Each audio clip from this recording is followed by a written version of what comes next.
Well, let's get this shit show on the road, I guess.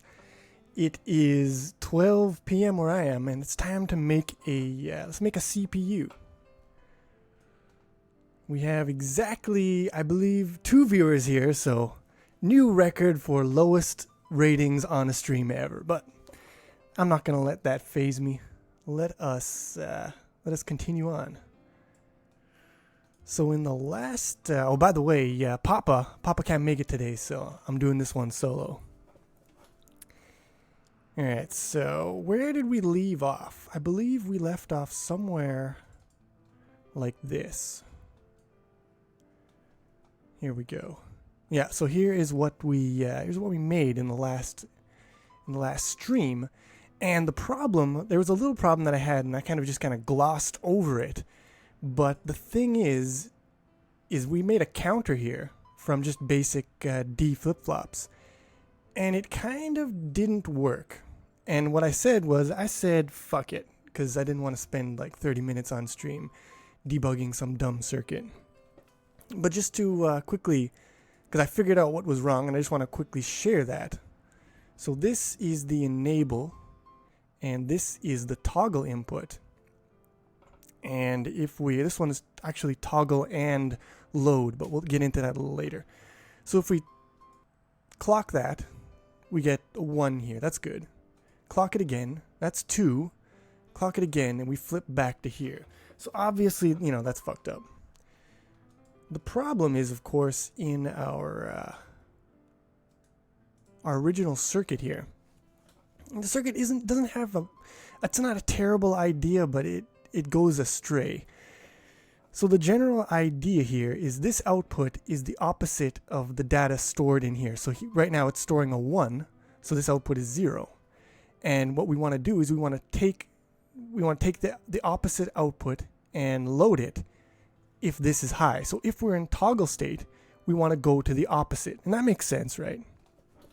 And then if this is low, if this is low, then what we want to do is load this value into the flip-flop. And that also makes sense. So here we're controlling whether or not we are loading or flipping, toggling. And here we're just controlling whether or not the state of the thing changes. Now the place where this goes off the rails is when we try the actual circuit here. What we see is, let me just illustrate this. So we toggle like this. And so the next thing that we're expecting is yo, Ninjaru, how's it going? We are expecting this one to go high and this one to stay high, right? Because this one's toggle is high and this one's toggle is low. But the problem with that is, I noticed you, brah. You're there. Thanks for coming along. I feel a little bit less lonely, although I'm still quite lonely. Papa abandoned me. There's like no viewers here. I'm feeling down. Had a fight with my girlfriend last night. Shit, man. Oh, fuck. All right. So, I just like to say that I suck at OBS. And you guys are going to have to tell me when I fuck up, which is going to be frequently. First off, let's fucking get rid of this weird jazz music that I just stole off YouTube. And also, let's go into Logisim. Okay, well, thank you, Christian Daniels, for preventing me from any further embarrassment here. All right. So, fuck. I just made a big explanation, and that wouldn't have made any sense to you guys because you were watching the title card. All right, I hope you guys, let me just make sure, double check. I didn't do anything super stupid. Okay, so now you guys can see the goddamn screen. That's good. That is a good first step. Now, like I said, this is the toggle flip-flop that we had created, and the basic idea is this controls what is going into the data. It's either going to be the opposite of the current state or some value that we want to load. And That's it. This controls whether it is toggle mode or load mode. Now, where that falls apart is, like I was saying, there we go. So the next thing that should happen here is this one should go high, this one should stay high. But that's not what happens. And the reason for that is here, and this input here, we've got toggle, that's high. So this one is going to toggle, that's good. Here, we've got toggle is low. And that doesn't mean just don't toggle. That also means load this value. So it's loading a 0 into here, thereby fucking us over. So we can't just have a single control that is both toggle and load control. We have to separate that shit. And that's what, let me just show you what that looks like. So we're going to open recent stream 3 fixed. And so here is the counter, and here is the counter fixed. So it's the same idea. We've got data coming in. We've got the opposite value coming in here. And we've got the control for the toggle select and the control for the enable. But we got a little bit of extra circuitry in here to smooth things out. So we want to enable changing of the value if either of the toggle or the load are set. So if any of these are set, we want to be changing the value here. But we want to toggle only if toggle is high and load is low. So if toggle is high and load is low, then we select the opposite value to be loaded in here. Otherwise, we're loading, so we're selecting this one in here. And of course, if both of these are low, we're selecting this, but the enable is low, so nothing's going to happen. So that works fine as a toggle circuit. So now instead of having enable and toggle load, we just have a toggle and a load input. And then we go to the counter here, and let me just see here, if I turn the toggle on and I do this, you see we can count. Perfect. And also, let me just put some values in here, and we will turn on the load. And no, that's not the load. That was the clock. We'll turn on the load, and then we'll clock this mother. And there we go. We've loaded this value into the register. So that makes sense. And also, as you might have noticed before in the AND gates, I had the AND of this and this and the toggle. And for this one, I had the AND of this and this and the toggle. But you don't need to AND these together, right? Because, for example, here, this output implies that this is already on. So if this is high, this must be high. So there's no reason to pump this in as a third AND input. That just didn't make any sense. I was just grasping at straws on stream trying to fix things, and it didn't have any effect whatsoever. So all you need to do is chain these two input AND gates, and you have your, you've got your toggle, or not your toggle, you've got your counter, your binary counter register. All right. So that was just a little bit of housekeeping there. Let me show you what I've been busy with while you were gone. All right, here we go. So here's the circuit. You might notice it's a little bit different than the last one. Maybe you don't notice, but I've cleaned it up. So I've cleaned up the routing of the lines. I've added some labels to it.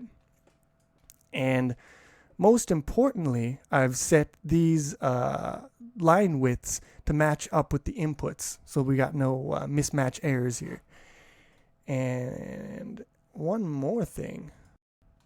Let's see here. CPU control. There we go. So let me just go to OBS and quickly switch Chrome. There we go. Okay. So I created this little spreadsheet here, and this is going to be our Bible for when we create instructions, because this tells us what bits in the control bus control what functions in the ALU. So instead of having to, trace lines in the circuit every time we want to create an instruction, we can just refer to this, and it'll make our lives a lot easier. So that's that. Now, where is our good old Logisim? There it is. I really want another monitor, but I don't have freaking space on my desk for one.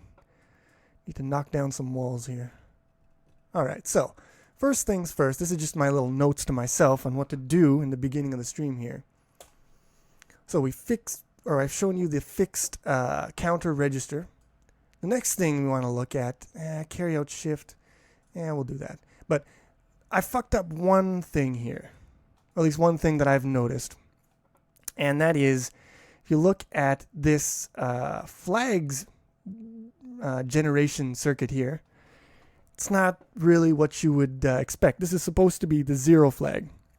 So it's supposed to go high when all of these bits are 0. But, I mean, this is an AND gate, right? So it's going to go high when all the bits are 1, which is like almost exactly the opposite of what we want. So we don't want a friggin' AND gate here. What we want is... Make sure I got this right here. Yeah, Logisim. Okay. And we want a NOR gate. No, that's a big gate. Size narrow? It's not going to fit, is it? Doesn't matter. Doesn't matter. We want a NOR gate here, and we want it to be 1. That's fine. Number of inputs is going to be 8. That should be good. Right, because NOR gate, it's only true if all of the inputs are false. So that is one thing. That's obviously going to cause us big problems when we try to write code with branches in it. It's not going to work the way we expect it to. What else? There was one more thing. All right. So the carry out. So obviously the adder has a carry out input, but also the shift, left shift and the right shift should also be able to support carry out. And the way that works is the bit that normally gets ignored, the one that falls off the edge when you're shifting, you put that into your carry. That's not really good. There we go. So that becomes your carry out. And let's go to right shift. Same thing here. One more input. This won't be important for today, but later on we're going to be using the carry out functionality of this shifter. If you want to shift across, more than 8 bits, you're going to want that carry out. So this flag, let's just go to the ALU. So now we've got the carry out coming out of here. And what we're going to do, let me think here. So we have to select. Yeah, we have to select which carry is going to drive this this output here. So we pull this one out from here. And we pull this one out from here. And yeah, whatever. That'll work fine. I don't know what I'm doing now. Oh God, I'm drunk. Where is my gates? Here they go. We want a controlled buffer. This is how we're going to select whether or not a particular input. There we go. I knew there was a keyboard shortcut for that somewhere. I want this left-handed. There we go. And we're going to copy that, paste that out here. So these 3 guys here are going to be able to select which unit here drives the carry out signal. And the selection for that is the same as the selection for the units themselves to the output, which is to say this line will drive this. And where's the one for the left shift here? That is going to drive this. Black screen? Are you fucking me? Oh, you're right. Oh my God. For some reason, I have selected Visual Studio as the input, which we're not even using today. Well, as you can tell here, guys, I am a professional, and I run a professional show. So, oh my god. All right. I don't know. You know what? I mean, I don't think you missed too much there. I'm hoping. Uh, Rip. No. If you find any problems with the stream, you could just safely assume that Chili has fucked something up, because that is like 99% of the time that is the case. I have fucked it up. I am a master of fucking things up. Let me tell you. See, this is why I like to make videos and record them ahead of time, because then I can watch the video before I upload it and see, you know, all the dumb shit I did. Then I erase the video and I re-record the whole damn thing. Anyways, all right. So, like I was saying, shit. Now I don't know where I left off, but it's okay. Basically, to recap very quickly, we just take the bit that falls off here that goes into a carry output from the shifter. And what else? Yeah. Same here. This is falling off the edge, so we just put it to carry out. And in the ALU, these carry outs, we select between the adder carry out and the shifter carry outs here, using the same signals that we use to select the data outputs. And they go onto here. And that is all I had to say about that. Fuck. I don't like this stream delay because it means that it takes like, I don't know, however long it takes, like 30 seconds for you guys to tell me that I'm fucking up. I want feedback right now. God damn it. I'm not going to get it, am I? All right. So that's that. So fixed the zero flag, added the carry out to the shifting. That's all the housekeeping. Now let's get to the good stuff, which is to say we're going to be creating the circuitry that controls this bad boy. So it's a quick demonstration of. Let's look at. I'm just going to keep opening and closing OBS to make sure that I'm not broadcasting blackness to you all. Not that there's anything wrong with that. I'm not a racist man or anything. I'm just saying. There we go. So here are the 21 bits that control our entire ALU. Now let's say for shits and giggles, for quick demonstration's sake, we want to move the data at the address pointed to by the instruction pointer into register A. So let's put a nice data value in here, and now we're going to see, okay, what controls do we need to set to get this into here? And let's look at motherfucking, yes, this. OBS, fuck. Every time I change a scene, I'm like, taking my life into my hands here. All right, so what we want to do is we want to enable A. So that means that bit 0 is going to be low. I would like to have like just a freaking text file up here. New text document. Open that shit up. No, don't. I said no. Don't open. No, don't do that either. I set Chrome as the default to open text documents, whatever, for some reason.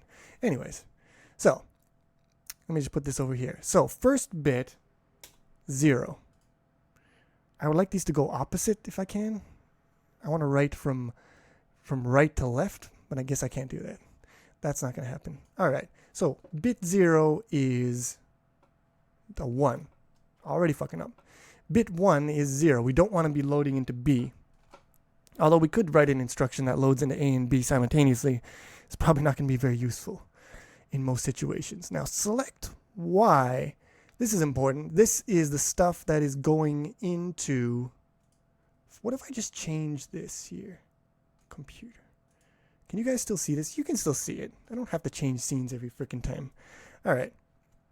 So the y input here, we want to select 0, because what we're going to do is we're going to pass this value. This value is going to go on the data bus as it does, and it's going to be selected into X.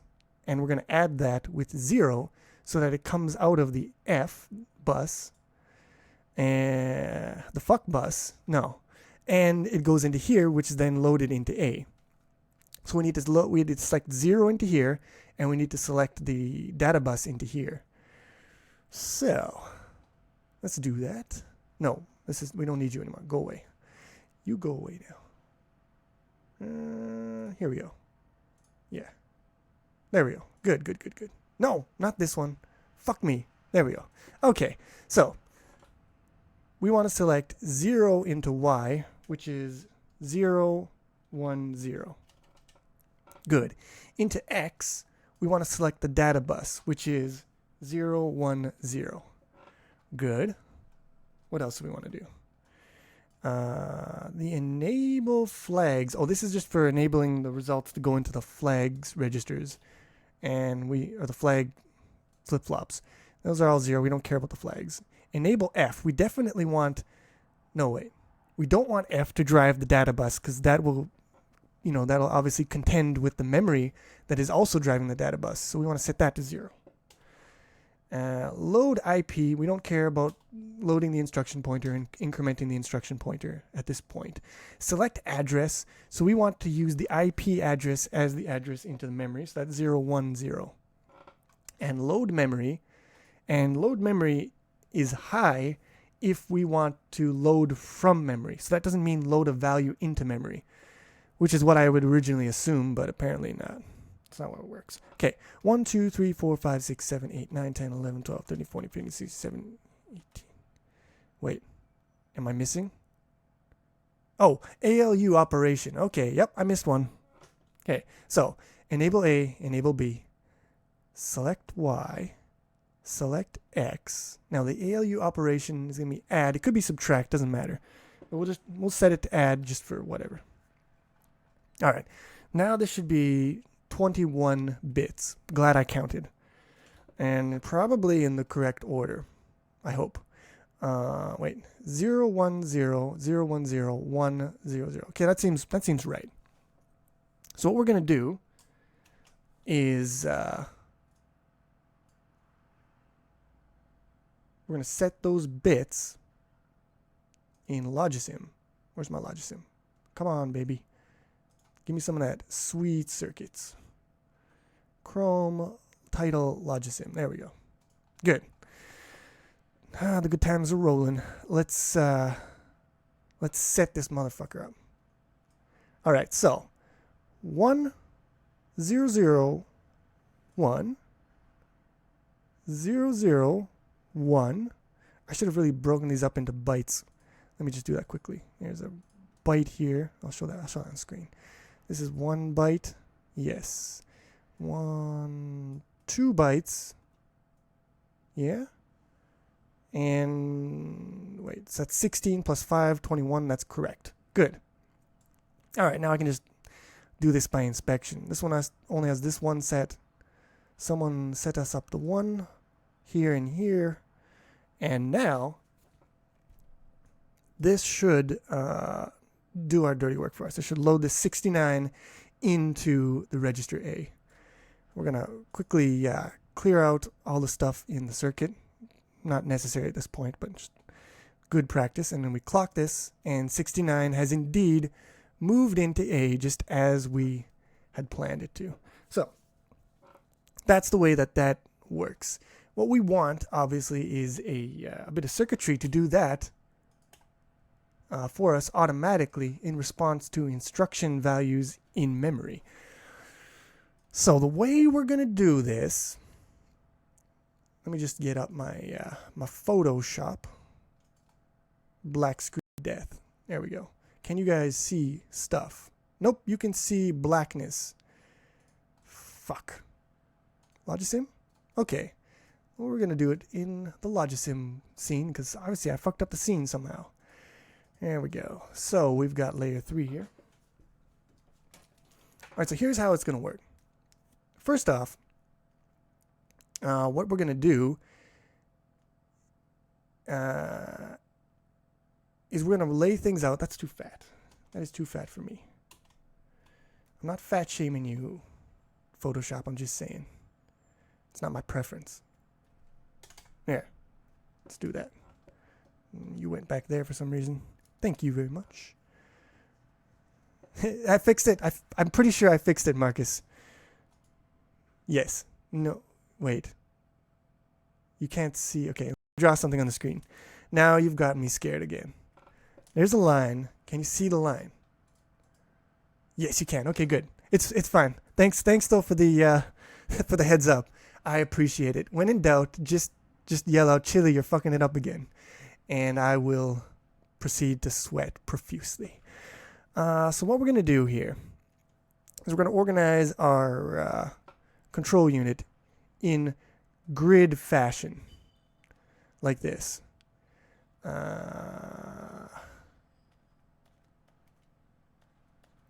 I'll explain this stuff in a second. I'm just trying to picture here. So we're going to grid it up. And the two parts of the grid here are, this line here is determining what instruction. This is the instruction decode line in general. There's more, it's going to be a little more complicated than that, but let's just keep it simple for the beginning. This is the instruction decode line, and this is the instruction phase line. Now, what's an instruction phase, Chili? Well, you might appreciate that some instructions, or many instructions, they can't be done all in one step. You need to break it down into a number of steps, and that is what I am using these instruction phases for. So, for example, if this was set high, this is set to 1, and this is set to 1, this is the first phase of the move instruction. And what you'd have here is you'd have an AND gate, and that would drive maybe some logic that would drive an output. This is going to drive some, logic that's driving an output to the ALU. So when we're in, here's some wacky logic. So when we're in move phase 1, we want to drive this value, whatever it may be, onto the control bus for the ALU. And when we're in, phase 2 or phase 1, this is phase 0. Phase 1, then we want to drive some other value. Wait, fuck it. That was dumb. Don't fuck up your diagram, Chili. Just be cool. We'll drive on some other value onto the ALU control bus. And that is how we want to live our life. So we're going to lay things out in a nice grid format. Now the way the phase sequencing of this motherfucker is going to work is with a simple ring counter type deal. And let me just get a D flip-flop up here.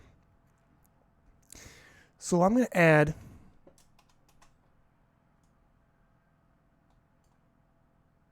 two flip-flops here. What I really want is I want some more space. I don't like it that you can't just, allocate more space on the diagram. You've got to inch down little by little to give yourself room to breathe here. Let's do that. We're doing it. What if I drag down way more? Oh, that works. I can drag off the goddamn screen. How we're doing it now. Now we got tons of space. Believe me, we're going to need a lot of space because we've got, a few instructions here. Oh, fuck. Thank you. Why does it... Okay, I swear by the moon and the stars in the sky that I did not change this to Visual Studio, but it somehow... I don't know, somebody set me up the bomb is what I'm trying to say. Now I'm gone from, apologizing to basically making excuses and avoiding the consequences of my actions, my decisions in life. This is how far I have fallen. But anyways, so I trust you can see my bullshit now. Yeah, you can. All right. You didn't miss much. But thanks for catching me there. That was faster. See, before you were like assuming that maybe it was just some kind of hiccup in the stream, but now you know that I just fucked it up. You just know right away just to jump on that shit. And I'm glad for it. Praise you. Bless you. I can't say Papa bless because Papa's not here now. Papa has abandoned me in my time of need, and I'm in grieving. I can admit that. I'm a big enough man. Okay, so what we've got here is we've got the shittiest ring counter in the world. All a ring counter is, by the way, it's super simple. It's way simpler than a binary counter. It doesn't use toggle gates. It just uses dad jokes. It's powered completely by dad jokes. Now, it uses D flip-flops is what I'm trying to say. And you got your D, you got your Q. I got a D here right for you. And, well, let's make some extra ones here. And this Q goes into this D, and then you got your Q going out. So let's say you've got a 1 here. Let's just put a 0 into the input here. And when you clock these mothers, what happens is this one loads a 0. This one loads the value that was here. This one loads a 1. This one loads the value that was here, which is a 0. Let's say it's a 0. You clock it again. This one loads the 0. This one loads the 1, and so on. So the 1 just shifts like this. They call it a ring counter because obviously if you connect this one to here, now that 1 is going to be cycling through all the live long day. I've been working on the railroad. It's what is the other word for this? Like a shift register, you can call it, because it shifts values, right? Or it rotates values, depending on how you configure it. But that's the basic idea. Wait, can you? Now I'm scared. Did you miss all that? No, it's there. Good. I didn't just waste the last 5 minutes of my life and yours. Okay, good. So, but this is the shittiest ring counter in the world because we've only got like 2. Christian Daniels. No, I do not have a job dealing with this. I learned most of this stuff. I mean, I learned the stuff up here about the ALU. I did that in engineering school.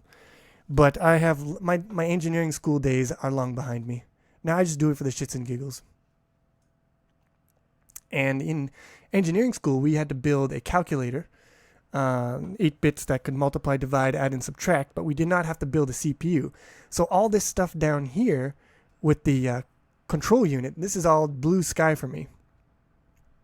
Although I will admit that I have been, I did go a little ahead and try out some designs before today, just so that I didn't completely fuck up. God knows I have enough trouble working OBS. Now try to make a new design from whoa, Jose. What's up? Oh, it's Papa. It's Papa the betrayer. No, I'm joking. he's not feeling it today, so he decided to cut out of the streaming, and I totally understand. His mother, but now I can't see. Now that I know that Papa's here, I can't badmouth him because it just wouldn't feel right. Oh, what do I? Who am I kidding? Of course I'm going to badmouth you. Okay, so what was I talking about here? Okay, yeah. So these 2 registers, they're going to control the phases of the instruction. And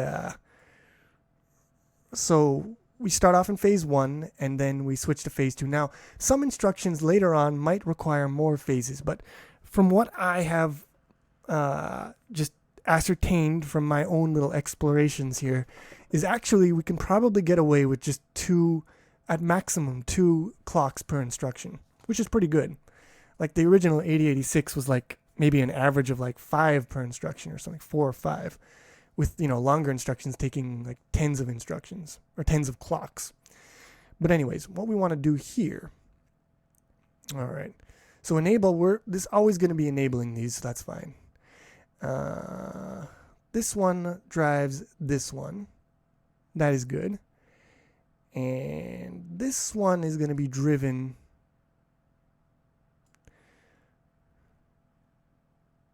Let me think here. Let me think. So what we need is a way to reset the ring counter or the phase counter back to phase 1 if it's at any phase, because depending on what instruction we're using, we might want to stop at phase 2 and go back to phase 1, or we might want to stop at phase 3 and go back to phase 1. So we need a control signal that allows us to reset to phase 1, and that's this one here. So what we do is this one here will tell us turn this on, and also if we are resetting to phase 1, we want to disable the phase to shift to phase 2. So here, put a knot on the bottom here, and that looks ugly, but we'll forget about it for now. My circuits are much prettier when I do them off stream, but here we go. So this line here is going to tell the state machine, the control unit, to go back to phase 1, and that'll turn this on, and that will disable this one from turning on. So that'll ensure that this is low, and so this will load 0. And this is going to be part of the grid. This is going to be part of the grid. I don't think I gave myself enough space here, to be honest with you. So we're going to move this over a little bit. Yeah, it's fine. We can always resize things later on. It's not a big deal. And this is part of the control signal that is also going to be driving the ALU bus. So we're just going to put it together with this one here. All right. So what I want to do... Oh, I guess first I got to show about how to decode an instruction. Let's go to Photoshop. Oh, we're gonna switch to the Photoshop scene. Wait, it doesn't show anything. Okay, forget about that. I am not gonna do that. Fuck that. Fuck your scene. Fuck your OBS. I gotta learn how to use this program one of these days. Anyways, you can see like. Wait, if I draw like a big dick on here, will I get banned from YouTube? You can see that. It's not a dick. That is a 3-leaf clover. Now, what was I doing? All right. So decoding, first of all, we got to figure out, one of the important things about designing a CPU is designing the instruction set.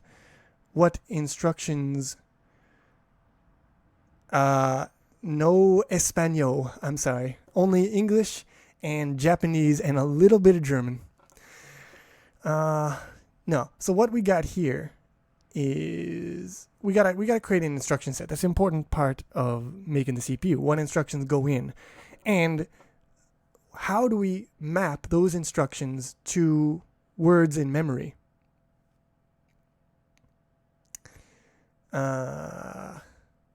1, 2, 3, 4, 5, 6, 7, 8. So you've got 8 bits. We're gonna first of all, we're gonna say that we're gonna keep each instruction opcode within 8 bits. We're not gonna have extended opcodes, 16-bit ops or whatever, because that gives us 256 unique instructions to work with, and that should be more than enough, to be honest. And what we're gonna do is we're going to partition this broadly into 2 parts. So this part is going to be, this is just going to be a number specifying an opcode, like an enumeration. So for example, 0000 is going to be a move instruction. What kind of move, we haven't decided yet. But let's allocate 000 to move. Now these bits down here, these are going to be parameter bits. That's how you spell that, right? And so they are going to be fed into the logic of the control unit to help control the ALU. So the first instruction, let's first decide what instruction we are going to make. So the first instruction that I want to design into here is move register into register. And that instruction is only going to need, for the parameters of this instruction, we're actually only going to need 2 bits. Because there's really only 2 options. You're either going to be, well, no. There's 2 options for each of these. You're either going to have A or B, and you're going to be moving into A or B. So what we're going to do is for move register into register, XX, and this one will be, no, can't use X because trust me, can't use X. We're going to use question mark, and this one is going to be for selecting input to the X part of the ALU and the input into the Y part of the ALU. There we go. So question mark, XY. This is how we're designing this move instruction.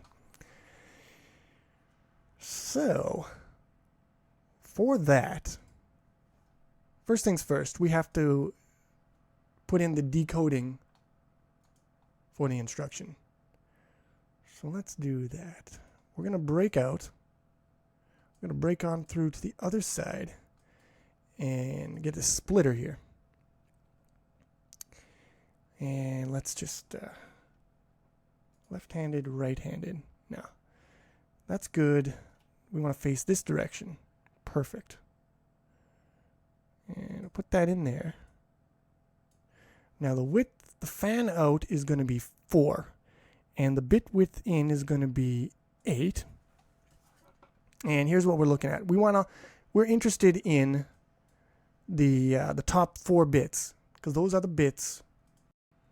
Those are the bits that are controlling our opcode. So what we're going to do is bit 7 is going to be the bottom, next,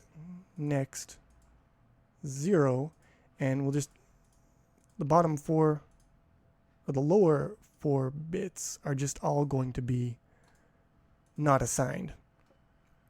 So now we got this here. And this is not going to look good. We'll bring these out like this. Now we want an AND gate. Number of inputs 4. And we put this here. And this is what is going to decode our first move instruction. So how that works is if all 4 of these are, I fucked it up. It's got to be all 4 of these are low. So we want to invert these inputs. Let's get rid of, oh lordy. Can I fandangle this here? Yes, I can. Okay. So this means if all 4 of these are low, we are doing a move register to register operation. Now,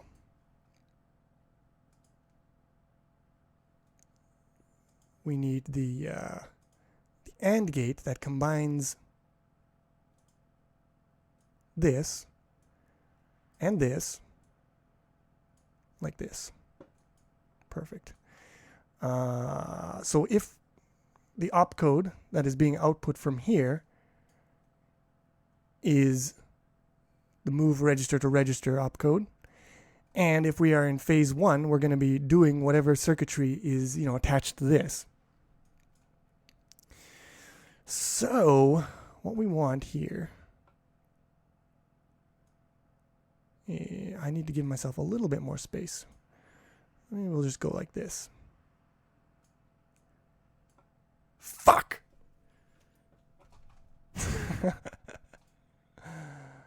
See, I swear, I did not switch it to Visual Studio this time. I didn't do anything.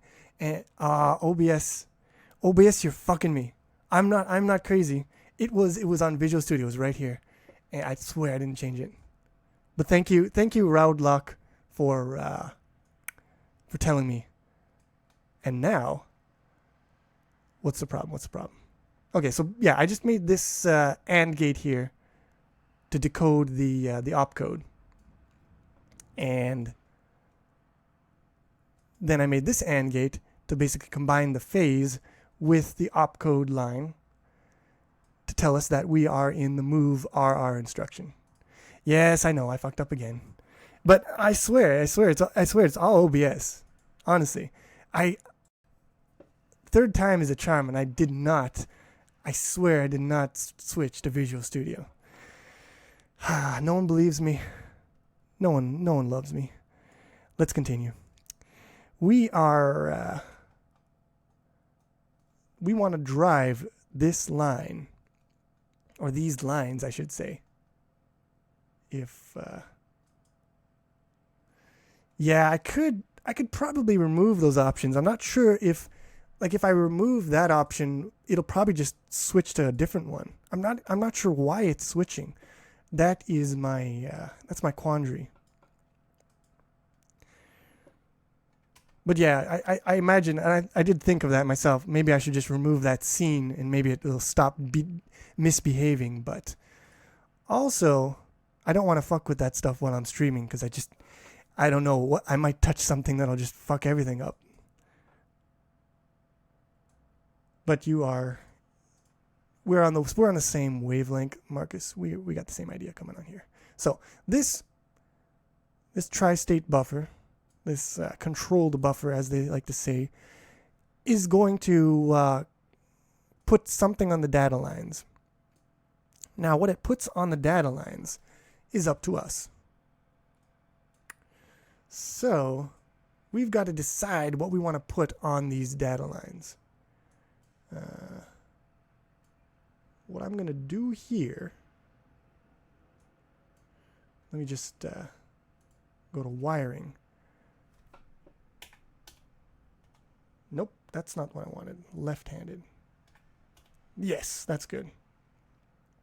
All right. So we want fan out. Okay, now here is the eternal question. I think I want a fan out of 3. I want the bit width to be 21. Where is that? 21. No. No. We're not. Chile don't play that. What we're going to do, because we're going to have to do this for every instruction that we do, or every instruction phase that we do. I don't want to have to reallocate all of these bus lines every single time. So we're going to copy this. This is what I did. No. You can't connect to there. You don't understand.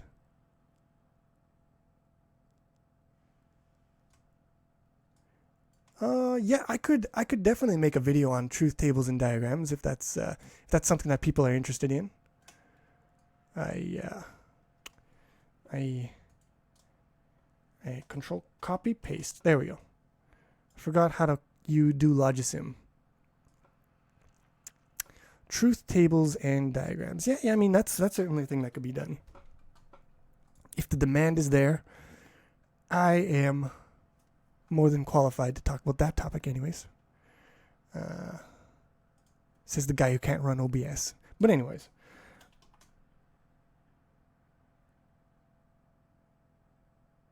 The black is back. Are you serious? Look at this shit. I didn't even switch. Okay. We're gonna try Marcus's idea here. Which is to say, we're gonna delete this shit. Delete. Oh, I fucking know why it's changing. Oh god, I know. Okay. Okay, guys, I just had an epiphany. I realized, of course it's all my fault, but let me remove this here. So let's have a little look into the behind the scenes stuff. So I was playing around with using hotkeys to maybe switch between windows, and I didn't get it to work. But what I did get to happen was every time I press V, it hides the Photoshop window and changes the scene to Visual Studio. So I mean that was okay, right? I mean, mission accomplished, I guess. Delete, clear this. Okay, so if I do this, maybe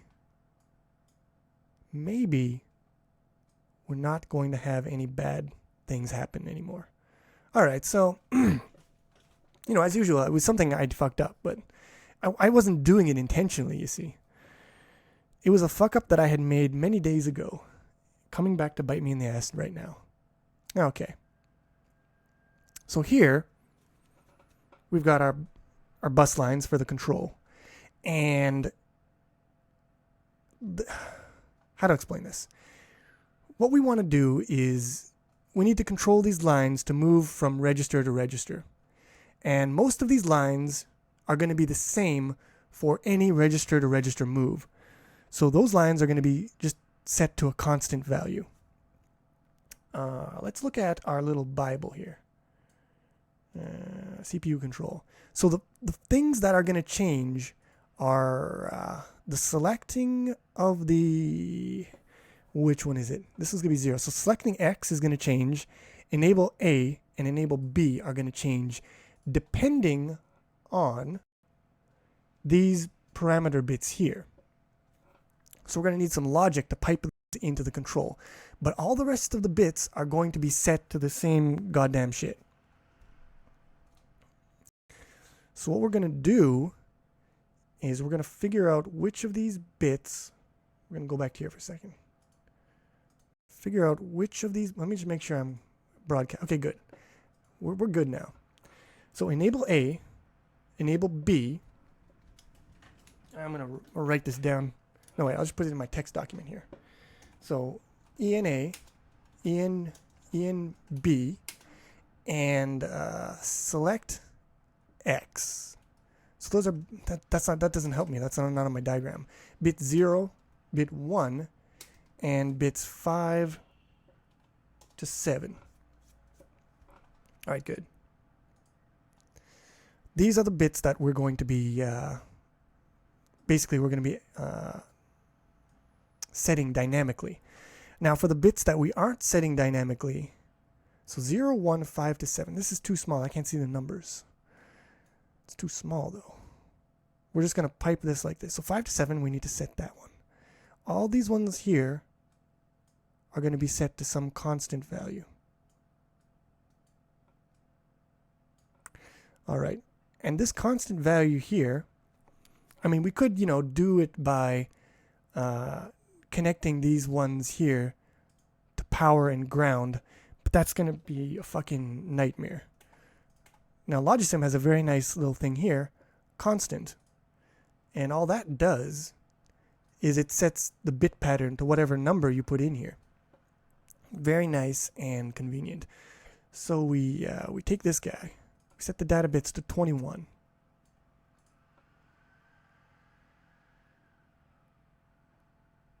No, you don't need to see the spreadsheet right now. Wait, but you can see it when I do this, right? Like if I do this, you can see a spreadsheet. There's definitely like a spreadsheet coming up here. Correct? I'm not insane, am I? But no, for right now we're looking at the diagram here. Okay. So here's the control. And we want to figure out what the bit pattern is to set these boys at. So what we want to do here. I got my trusty text document. Can't see the diagram. Wait. Chrome. That is super weird.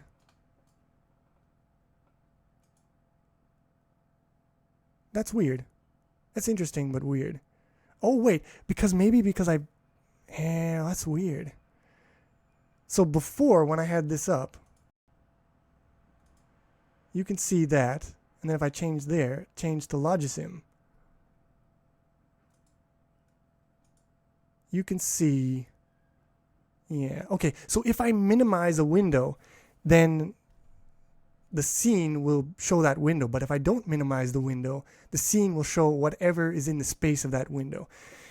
So we're learning a lot about how Logisim works today. No, wait, not Logisim. OBS. Not so much Logisim. My name isn't Ray Kun. My name is Ray. and that's just my email address. Please don't feed it into any spam bots, because that would be really mean. But yeah, that's my email address. My name is Ray. You can call me Chili. You can call me Ray if you want. I mean, it's kind of weird, but it's not wrong. I mean, it's totally not wrong. All right, so let's see here. So now I've got this set back to Logisim. I know I have it set to Chrome. Logisim now. Yeah, whatever. Okay. Fuck. Let's go and figure out what bit pattern that we need to set here. Okay, can you see this? Yes, you can. All right. I'm just going to do that every time I change the fucking window. Here we go. So, enable A, enable B. Like I said before, these are going to be set by the the parameters, the bits of the parameters in the opcode. So that's XX. We don't care about that. Select Y. This one has to be zeros because we're passing a value through the ALU without, performing any operation on it. Select X is again going to be done via bullshit. And ALU operation is going to be adding. So 001. Enable flag. No, we're not changing any flags for a move operation. Enable F. No, we're not putting that on the memory bus. Although it doesn't really matter whether we do or not. But no, don't enable F. Load IP. No, we're not loading a new value into the IP address or the instruction pointer. And increment IP. Now this has to be set to 1 because when we complete this instruction, we want the instruction pointer to point to the next instruction. So we definitely want to be incrementing the IP on this one. And select address. The address is going to be, it doesn't, in a way it doesn't matter, but in a way it does, but we'll get to that later. And load memory, this should be set to a 1. Basically because the memory is going to be putting the opcode onto the bus where it's going to be decoded. So we've got to have that opcode, we've got to have the opcode that's at the address of IP, and we've got to be loading from that address onto the bus. So here's the idea. 1, 2, 3, 4, 5, 6, 7, 8, 9, 10, 11, 12, 13, 14, 15, 16, 17, 18, 19, 20, 21. Yeah, good stuff. I'm going to copy that. Paste that down here. I'm going to replace these X's with zeros. 0, 0, 0. And I'm going to cut this. I'm going to go into Logisim. Wrong one. Let's just get rid of that. Go into this Logisim. Check to see. Yeah, we can see Logisim. And set this value. Finally. So we want to set it in binary,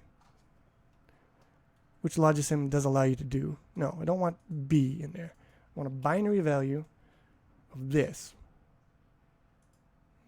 That worked. There you go. It shows it in hexadecimal, but yeah, you get the idea. So this is how we're choosing to drive these lines. Now, these lines here, they have to be driven based on the opcode. All right. So we're looking at the lowest 2 bits of the opcode. So what we're going to do is this one. There we go. That's no good. That's no good at all. We're going to do it like this. There we go. Pipe that in there. And what is the bit width? 8 bits. Good. The fan out is going to be 2. And we want bit 7. We want bit 0 to be the top, bit 1 to be the bottom. All the rest of these guys, none. None. None. There we go. All right. So this is going to be, What did I say that was? Photoshop. Make sure you guys can see. Yes. Bit 1. Okay, so bit 1 is going to be X and bit 0 is going to be Y. Yeah. Yeah, that makes no sense. Right. Because Y is always going to be set to 0. So we're not selecting Y and X. What we're basically selecting is, so a little bit of a recap here. A bit of a redaction. That's not what that word means. Destination, source. That's what this encoding means. So bit 1 is the destination, bit 0 is the source. So in that encoding scheme, so this is the destination, this is the source. What are we doing? What are we doing with our life here? All right, so bit 0 and bit 1, they control. What do they control? Go back to our Bible quick second here. 0 controls A. This controls B. So the destination is going to be the one that is enabled, right? Because that's the one that's going to be set. So we want to set these ones based on this. So, this. So if the destination, we've got to name what these bits actually mean. So destination. Wait, can you see this? Yes, good. All right. Here we go. Destination is 0, 1. So if it's 0, that means that destination is A, and if it's 1, it means it's B. A, B. There. Okay. So 0 means 0 is for A, right? So if it is 0, so we need a motherfucking. So if this is 0, if the destination bit is 0, enable A. And if the destination bit is 1, enable B. And we're only enabling one of them. So that's the logic right here. Destination 0. This is 0. This is 0. This is 1. A is 1. B is 0. And if this is 1, not enabling A, enabling B. Makes sense. I hope. Feel free to tell me that I'm a fucking liar, because it could be true. It's been known to happen. Now, this one is a little more complicated because it's actually got 3 bits in here. Yes, 3 bits. And what we're doing with these 3 bits are we are selecting the source, the thing that's going to be piped into here. So of these 3 bits, the bits 1 and bit 2, the high bits actually don't matter, because, for example, the highest bit chooses whether we're using these 4 or whether we're using these 4, right? And the second highest bit chooses within those 4 whether we're using the top 2 or the bottom 2. The lowest bit chooses whether we're using this one or this one. That's the bit that's going to be changing on us. So what we want to do is we want to get the splitter here. Like this. And so the low bit is selecting our bullshit for us. And we want to put a NOT gate here. So if this is 0, no, wait. That's not true. We don't need the NOT gate. This time we're good to go.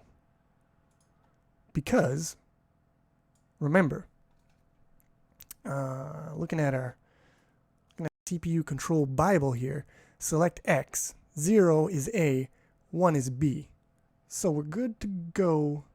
Yeah, that's good. We'll get back to this one. we're good to go with respect to that. Now these guys are always going to be 0. So we can just tie them to ground. And there we go. And that is basically how this instruction is going to work in theory. And it should only take 1 clock to do this instruction. Now the fun part is trying to get this bullshit to work. Now first of all, this line needs to be driven. Let's go to our friend, the controlled buffer, like this. So if we are executing this instruction, we've also got to drive this line high. And the reason for that is because we don't want to go into phase 2. We want to reset again, or just stay in phase 1, right? Because this instruction only has 1 phase. So we want to go back to phase 1, which will then be phase 1 for the new instruction because we're also incrementing the IP. If that makes any sense to you. So for this instruction, for this phase, we want to reset the phase ring counter.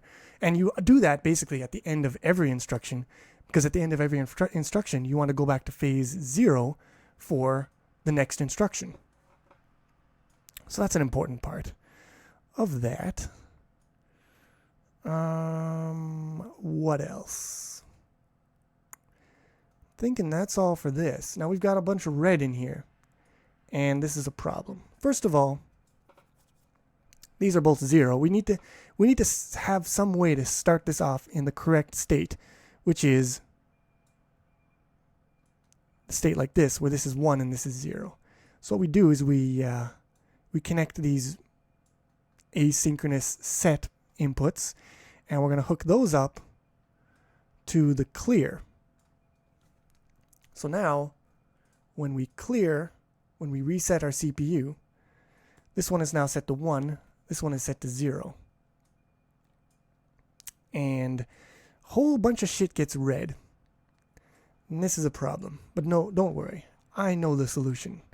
Although I might fuck it up on stream. That's part of the fun, ain't it?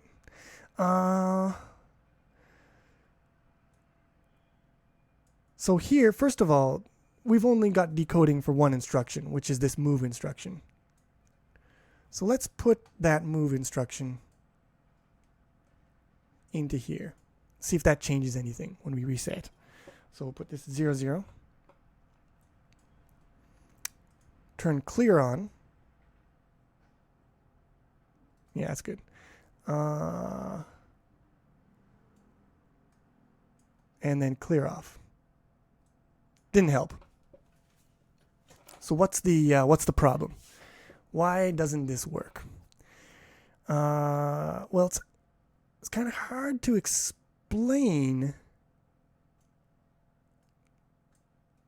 but it has to be done.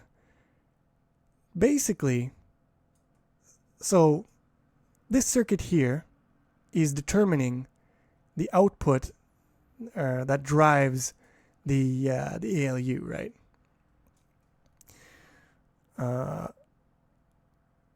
And it's going to drive that. I guess the best way to show you guys this would be to single-step simulate this. This is one of the things you can do in Logisim. So reset the simulation. Now all the lines are blue, meaning they're not being driven. And we can step to this. Single step, Control I. So as you see here, to start things off, we've already got errors happening throughout the circuit.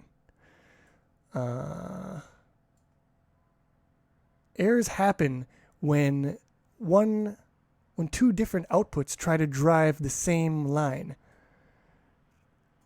And what is happening is,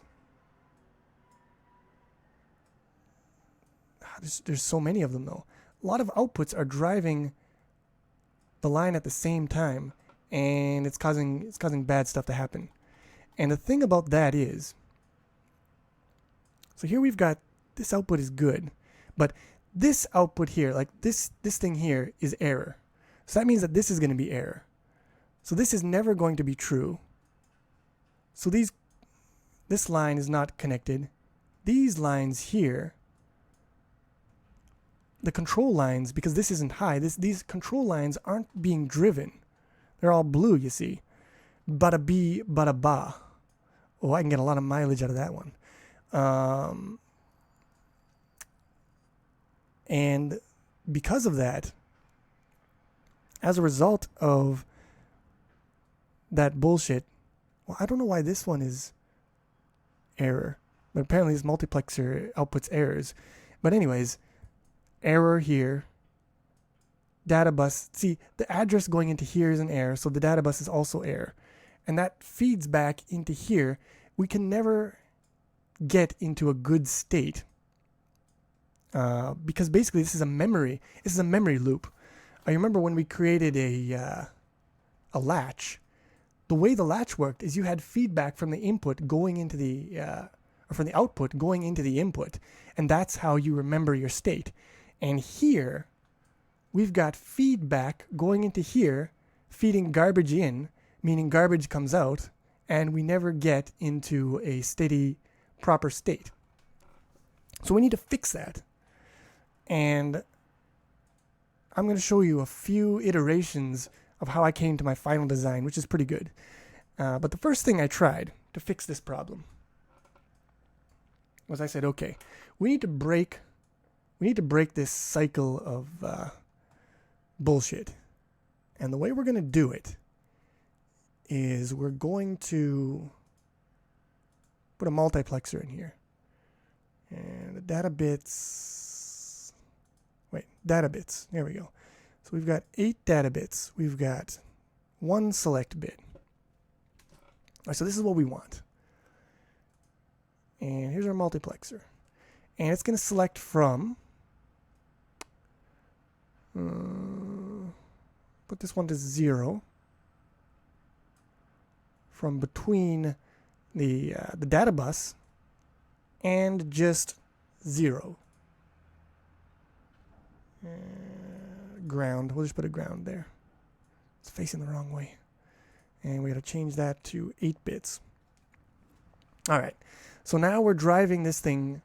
We can select whether to drive it from the data bus or just drive them all to 0. And the idea is first drive this all to 0, and then we can introduce our data into here, introduce our opcode, and hopefully that'll work. I'm not sure if it actually does work. I think it works. Let's try it anyways. So what we're going to do is we're going to tie this into the reset.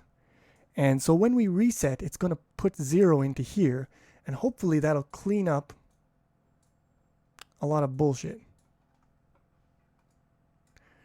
Let's try it. So we turn the clear on. Wait, we didn't. Okay, simulation is not enabled. Reset simulation. Enable simulation. All right, so now our CPU is in the turned on state. It has not been reset yet. Let's zoom out. Let's go like this. You can sort of see the lines now. Now if I clear this, these lines are now on. This instruction has been activated. Now if I unclear this, because it's in a good state, it'll switch to the state here, which is the same really. It's still 0. And now, you see we have no red in our circuit. We have eliminated all of the bullshit from our loop there.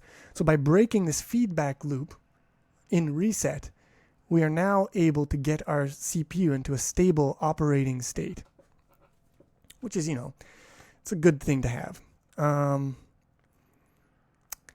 And if we execute this instruction, what should happen is this should stay the same, right?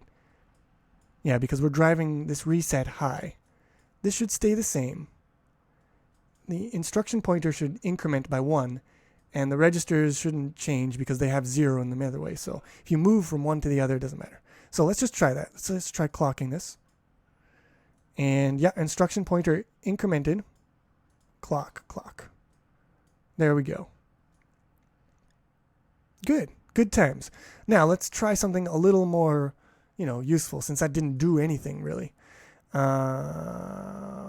we're going to do is we're going to reset the CPU. And we are going to put in an instruction. First of all, we're going to preset register because we don't have an instruction to load into register yet. We will have one, just not quite yet. So let's put the number 42 into there. Blaze it, 42. And we want to move from A into B. So the instruction for that is going to be, let's just go quickly into this. Make sure you can read it. Yeah, you can see that. So we got instruction for that is obviously going to be 0, 0, 0, 0. This one doesn't matter. We can just set it to 0. These 2 bits don't matter. 0, 0. And here, the destination, we want to set that to 1 because we want to move into B. And the source is A, so we set that to 0. So this is the instruction 0, 2.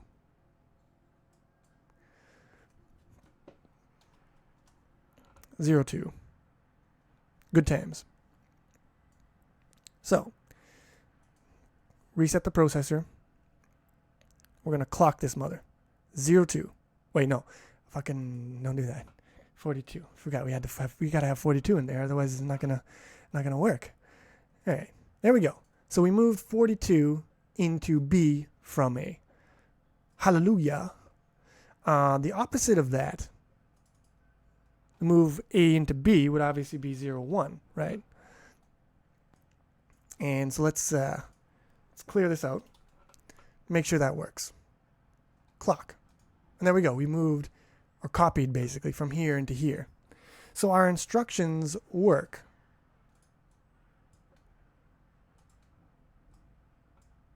Yeah. Clear this out. No, wait, that's not how you clear that out. 0, 0. So you.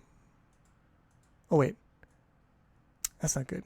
And the instruction is here. This is 0, 0, by the way, which is move A into A, which is a really useful one. Hey, Joe Kickass, I like cheese too. 42, blaze it. Good times, good times.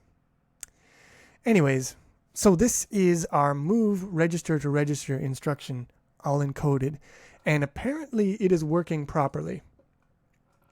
The next instruction that we encode will probably fuck everything up and we'll have to reconsider our lives. But for the time being, we have a computer that can execute exactly one instruction, with some different variations on it, depending on the last 2 bits.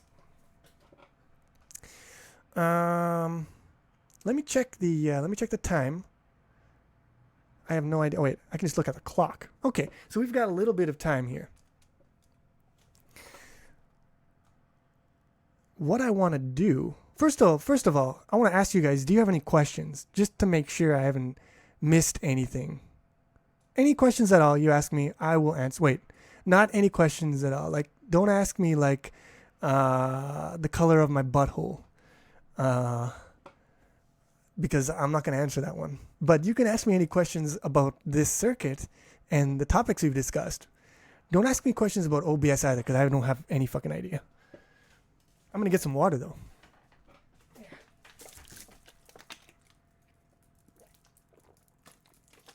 Yeah. Beautiful. I don't know how much of a delay we have here, but I mean, I could just go on and stuff. If there are no questions. If my amazing powers of explanation have covered everything to a perfect T. I don't know, does this make sense? It makes sense to me. It's just using some parts of the opcode directly to implement the the control of the ALU.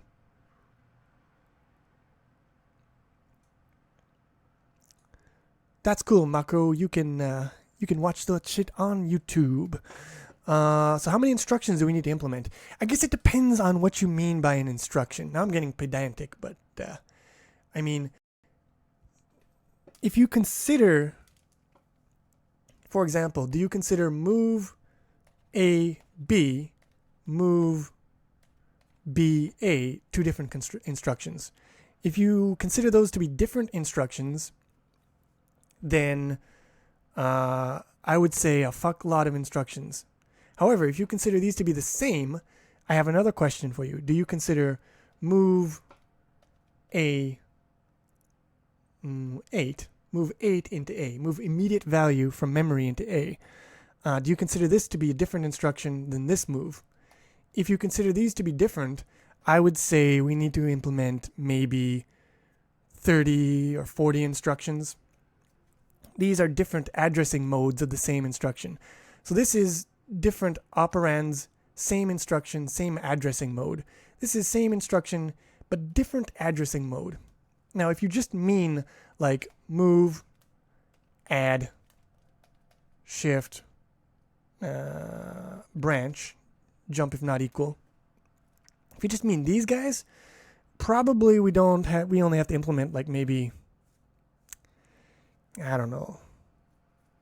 I mean, these guys, there's a whole bunch of them, but I'm going to say like 20 instructions. But a lot of them, like these guys, like you'll implement 8 of them in a single block like this. Now, if you are asking the question, how many of these blocks do we have to implement? I would estimate we're going to implement maybe 8, less than 10 of these are we're going to make. And they're going to go faster now that I don't have to explain a bunch of bullshit that I've explained for the first one. So it's a lot less than you might expect. But in short, the answer to that question depends on what you mean by the question. I hope I've answered the question and not just given you more questions. Anyways, so we've got a little bit of time here, and I want to implement one more instruction for today. No, I mean, not a different instruction. I want to implement, basically, what I want to implement here is, there we go. / move an immediate value into R. So load some kind of constant value into R. Now, how that is going to look in memory is, let's reset this motherfucker. Die. There we go. So let's say the opcode for load immediate into A is, I don't know, 69. Nice round number. So what that's going to be is you're going to have your opcode for load immediate, and following that, you're going to have your immediate value embedded into the instruction stream. So you're going to have here whatever value you want to load in there. 12. I don't know, whatever. It's hexadecimal 12, by the way.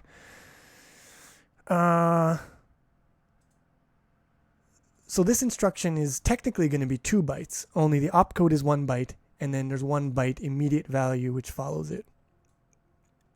So the question is, how do we want to encode this instruction? And let me give you the answer. So what you notice here about our good old friend move RR, let me just make sure you guys can see this. Super paranoid. Okay. What you know about our good friend move RR is we've got some wasted space here. Because like the opcode 00000000 and the opcode blah blah blah 11 correspond to move, fuck, I put the comma in the wrong place though, AA and move BB, and that doesn't do anything. That does jack and shit, and jack left town. So what I'm trying to say is we can kind of reclaim these opcodes here and repurpose them for something else. For example, we can say that 0, 0 means move backwards A, so move immediate value into A, and 1, 1 means move immediate value into B. And that will be a good use of our instruction space, because remember, we can only have 256 unique opcodes, and that includes all of these different variations on the inputs and all the different addressing modes. So you can run out of 256 pretty quick, even with only 2 registers to map. So what do we want? Why is this red? Why is it red though? Oh, because we got nothing on here. This isn't a proper instruction. All right, so what we want to do first off is we want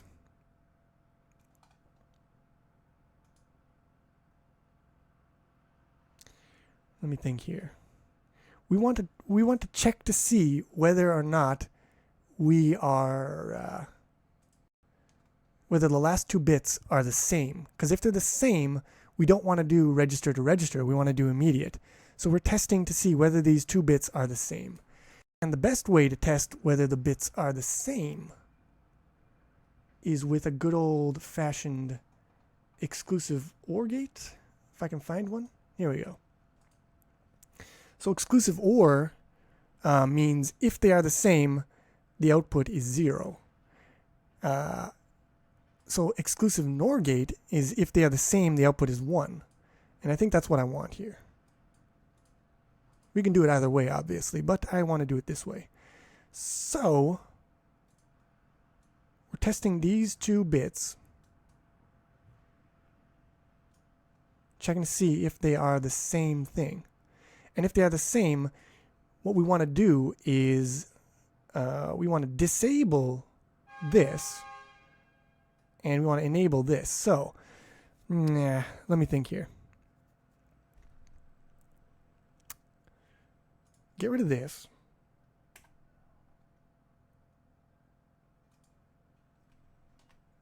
Put this guy here.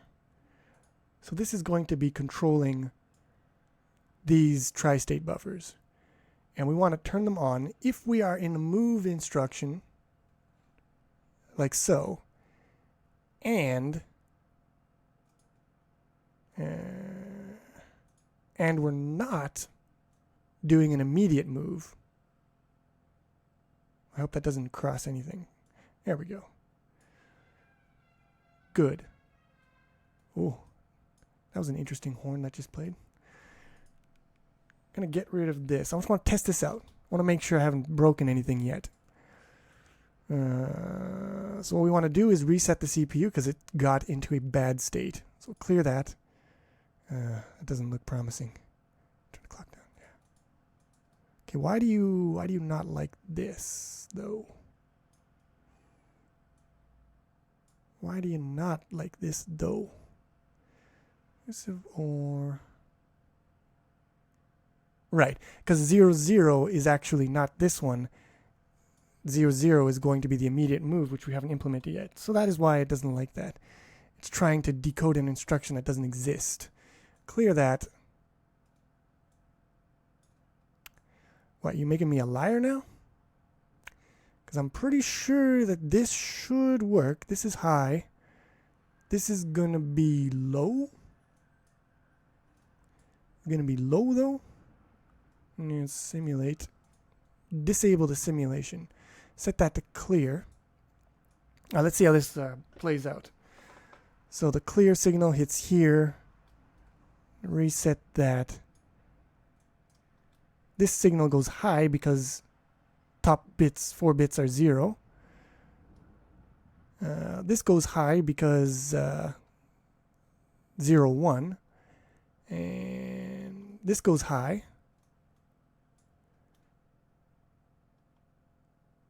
Okay. We got to get an output from here. This is high. Oh, wait. Shit. This should maybe be an exclusive OR gate? Now I'm getting mixed up. If they're different, we want to enable this. If they're the same, we want to enable that. So if they, okay, this is an exclusive NOR gate, which means it's going to be true if they are the same. This isn't right. Oh, right, because we are right now in the reset state. Ah, now I get it. The reset state here resets to 0, 0, 0, 0, and that means that enables this one because it's trying to decode the instruction, not trying to decode this instruction, it's trying to decode the instruction from here, which would be move immediate into A, but that we haven't implemented that yet, so we're not driving these lines. I gotcha. Okay, so what we got to do for situations like this, it's going to be simple. It's a little temporary measure. So we're not, for our thing where we reset the circuit, we're not going to drive it to zeros. We're going to drive it to ones.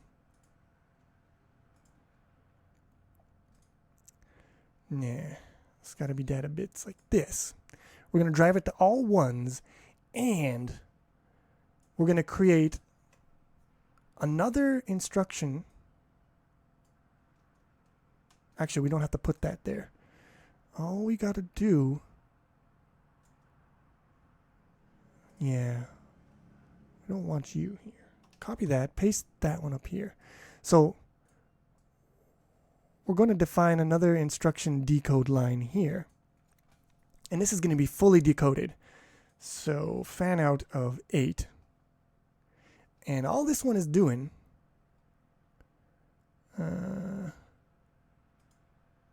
is if it's all high,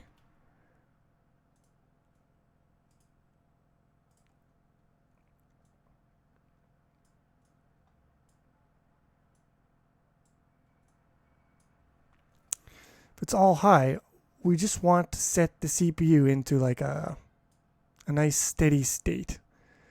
Not sure what state that'll be, but we just want to drive the input lines to some state. So this is the non-instruction. This is the reset value for the opcode. It doesn't do anything really. All it does is it tells the decoder to put the bus in a nice clean state. That's fine. We don't have to drive this one because it's going to be reset from the clear. It's fine. Now the value that we want to drive it to is the question, I guess. I could try driving it to just all zeros and see how that flies.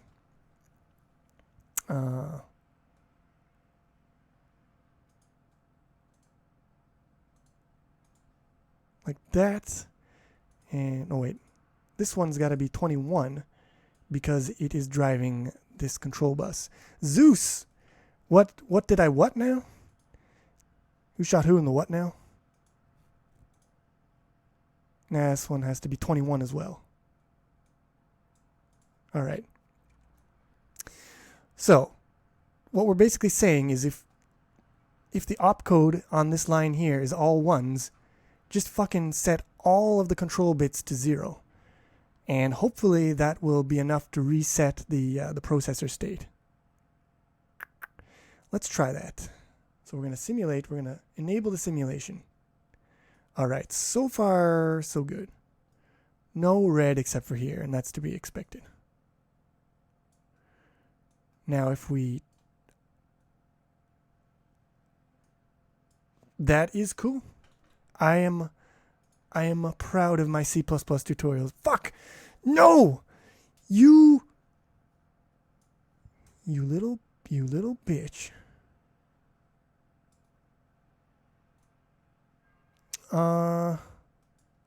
So we can clear this out, but apparently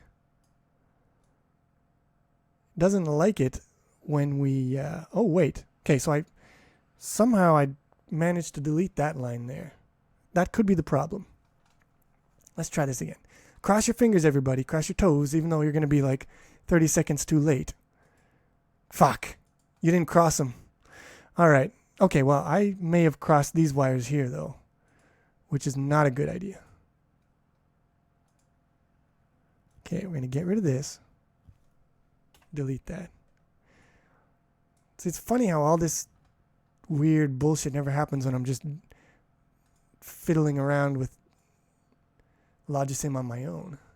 No, it's always got to be when my balls are exposed on stream. Oh, you fucking bastard. Okay, well, this is set up correctly. And then if we turn this off. Thanks, Zeus. I know you got my back. If we turn this off. Right. Okay, that's... I don't know. It seems good that this is driving this, and I don't think we need to drive this blue line, honestly. So why are we getting a polluted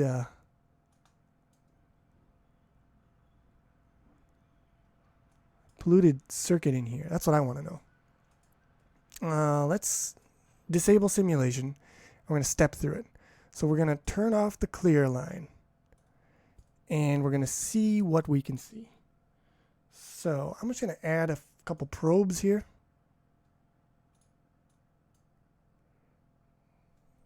I'm going to probe this mother. I'll probe there. I'll put a probe here. And Control C. Put a probe. Stop it. No. Don't do it. There we go. Put a probe there. So simulation enabled. Okay, error. Fair enough. Clear.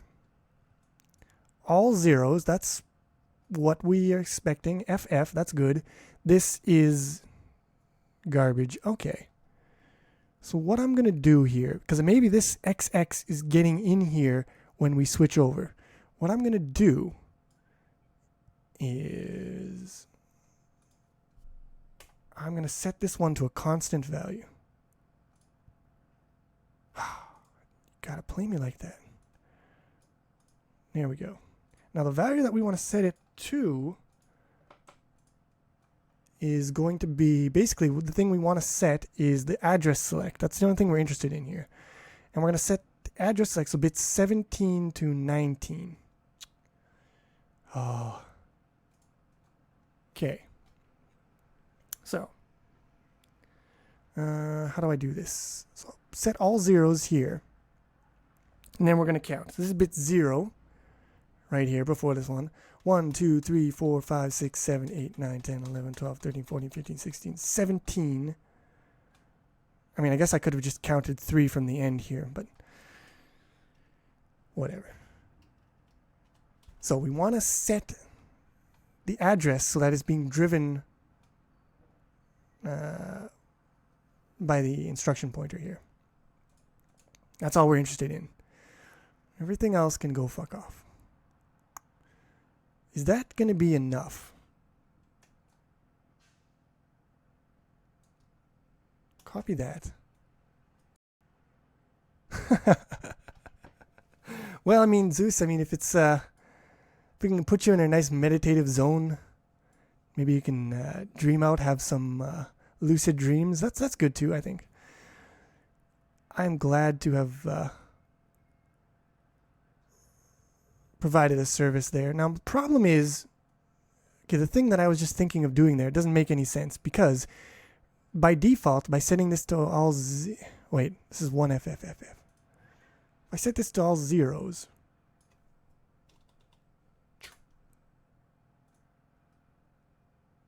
Okay, all zeros drives this to XX for some reason, which doesn't make too much sense to me, because this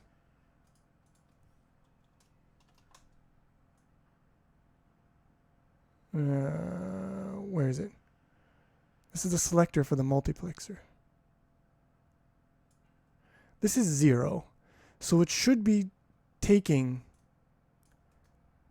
but this one is also set... This one's set to 0. So we should be taking the value from A. Let me think here. Okay.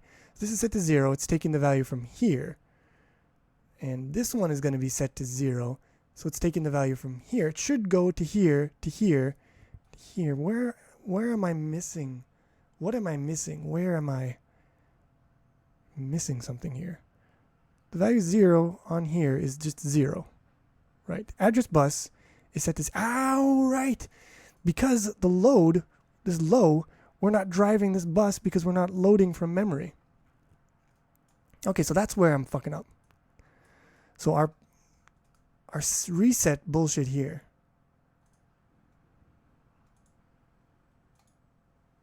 This address doesn't matter. What matters is the very top bit. It's got to be set so that again we're pre-charging this line with the opcode that's in address 0. We got to pre-charge this line because if we get bullshit in here for even a second, that bullshit is going to propagate and create a bullshit feedback loop. Shitstorm, as I like to call it. So, what we got to do here is this doesn't matter. We'll just set that back to 0.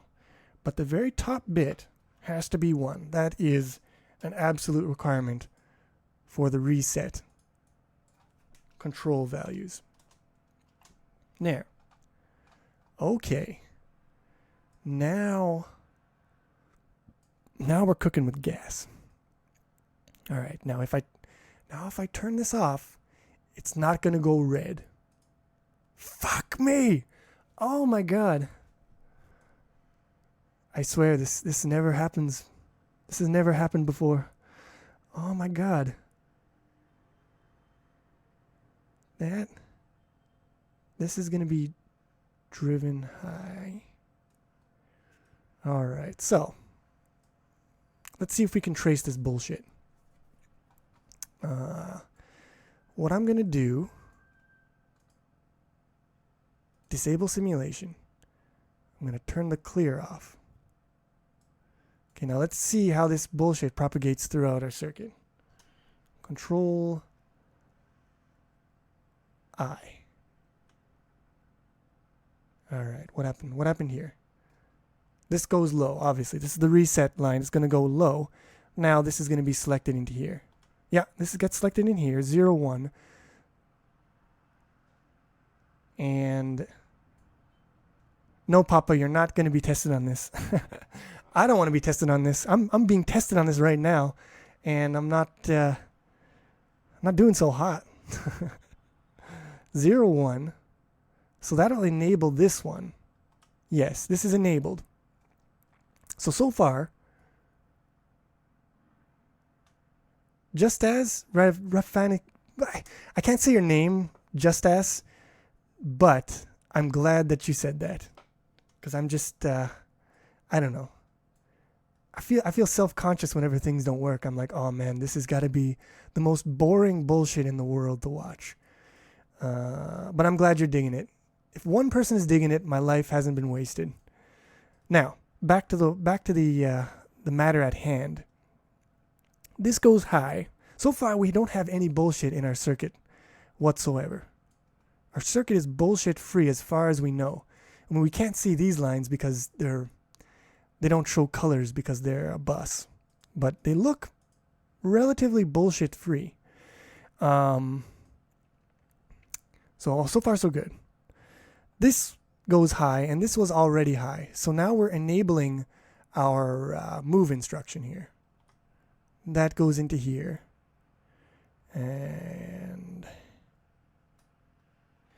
But these two are different. These two are different, and thus this one is low. But this one is low, so this should be high. So this should output. This should drive. But the delay from when we drive this low means, see, there are fewer steps between this decode and this driving buffer than there are steps between this decode and this driving buffer. And that means that there's a delay. This value here stops driving this bus before this one here can start driving it again. So there's a lapse. There's a little window where nothing is driving the bus. No one is driving the bus. And that means the bus is probably going to fucking crash. And all your childrens are going to die. So if we follow this to a logical conclusion, we enable this. And that enables this value to drive the bus. So now someone is driving the bus. But too late, because bullshit has already gotten into your circuit. And now that bullshit is in your circuit, bullshit takes over your circuit, and you are now in a steady state of feeding back bullshit. So, the problem is the delay here. I mean, there's a bigger problem. The main problem, and I'm just going to tell you right now, is this situation we've got here where we've got this feedback loop. The feedback loop is the problem, and we're going to get rid of that. But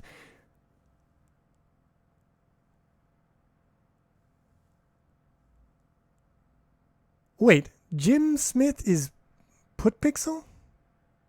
I thought you were... Oh, no, wait. Okay, I thought you were Papa for a second. Papa's name is similar to your name, but not quite the same, and I got them mixed up, because I don't call you guys by your names. I just call you by your forum handles. So, all right, well, I guess Papa isn't here, so I can badmouth him all I want now. That rat bastard. But anyways, he's a good guy. I like him. What was I talking about? Oh, yeah. Bullshit is feeding back into our circuit, and it's not good.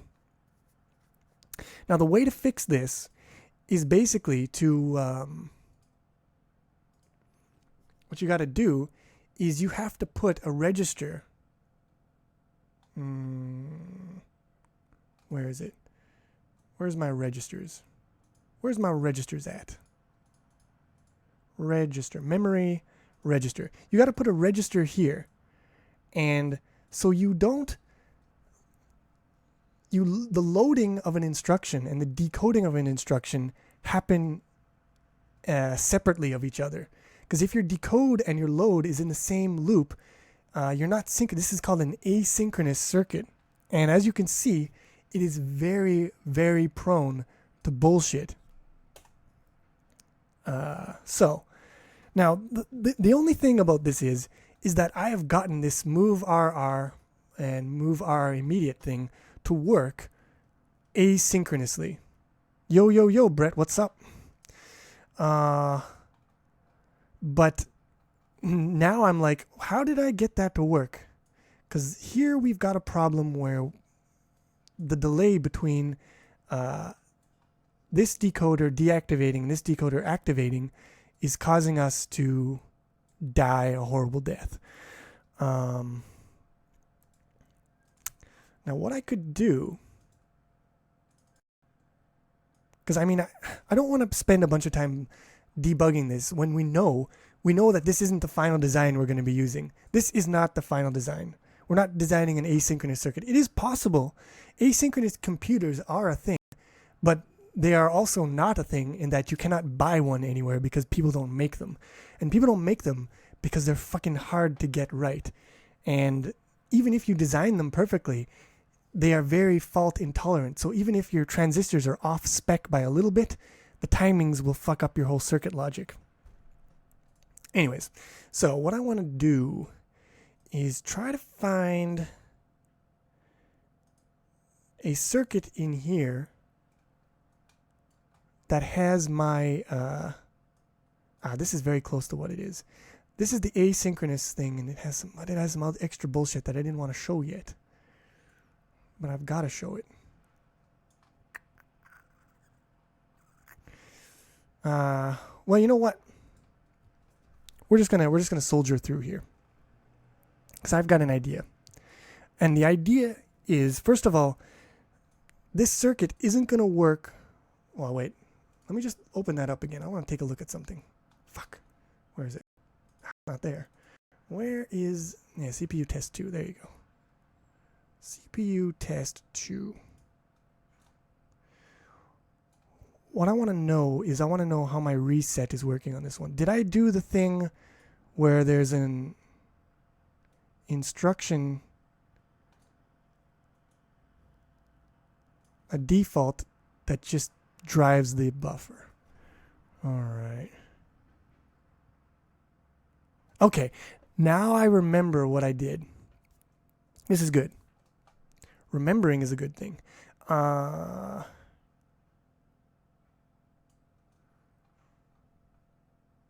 Right. Okay. So, this idea here, this was a red herring. This was not a good design choice for a number of reasons. I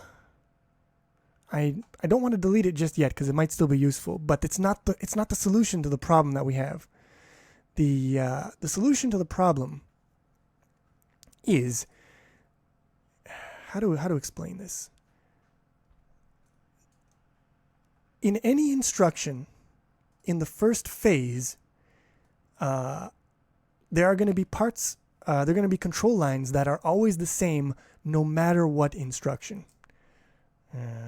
For example, the first phase of an instruction, the address bus is always going to have to be driven from IP, the instruction pointer, because the first phase is decoding the instruction. So this data bus has to put the opcode onto the bus. So it always, no matter what instruction you're executing, the first phase is always going to have to put the opcode on the data bus. So what we're going to do is, where's our motherfucking splitter? No, not this. Not this again. Never this. This guy. Copy this. Paste it. Fiddlesticks. Don't have enough space. Running out of space. Okay, we can fix this. We're gonna move this down here. Give me a second here. I got a plan. I'm getting real hungry now. I haven't even eaten since I woke up. I got donuts sitting beside me though. They're real tempting. Now, the control lines that never change, we want to drive them from here regardless of what instruction is being decoded. And by doing that, we don't leave ourselves open to the situation where those vulnerable lines are not being driven, because they're going to be driven no matter what the state of these decode lines are. If that doesn't make any sense, don't worry. I'm going to do it and show you. So, copy this, paste that there. Shit. Put this over here. Okay, so we want to flip this right-handed. Oh, no, you don't understand. You can't just do that. You gotta, yeah. And like that. Okay, good. Now we're getting somewhere. Okay, now we've got to determine what lines are invariant for the first phase. What lines do never change? Okay, address bus doesn't change. I really want to have this open while also having this open is what I want in my life. But I can't show you guys while I'm doing it. I can do it like off screen. And you guys just have to trust me. Which is always a pretty it's not a very good prospect in all cases. But this is the load memory line. Fuck, I need a bigger screen, or I need 2 monitors is what I need. Here we go. So load memory, this one has to be set. We always have to be, first phase, we always have to be driving from the memory. Select address, this one also has to be set to drive the address bus with the instruction pointer. Increment instruction pointer. This one not set because some instructions will increment, but some, actually, the first instruction is always going to want to increment the instruction pointer. Because for every instruction, you're going to at least increment it once to get to the next instruction, right? So increment instruction pointer, we need to drive that always, same value for the first phase. Load instruction pointer, never going to load the instruction pointer from a register in the first phase. Never? It might not be never, but for now, we're just going to say never. Enable F. Okay, so in the first phase, we're never driving the data bus from the ALU. We're not enabling this because we need the data bus to provide us with our opcode. So we're never going to drive that. And the rest of these guys control the ALU and whatever. And they change depending on the instruction. But these guys down here, always the same. So what we do is put a constant on here. And what are we going to call this motherfucker? First off, we're going to change the bit width to 21. Good. And did I fuck it up? Because I think I might have fucked it up. Yeah, why did I connect this to here? That doesn't make any sense. This is the line for the ring counter. Not good. We want to connect this. I know why I connected here, because it's got to be controlled from this line. But it's getting controlled from this line. It is controlling this line here. So what we want to do,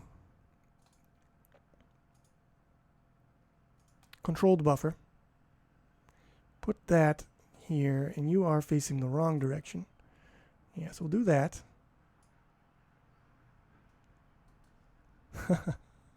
I mean, it's definitely more visual than the typing.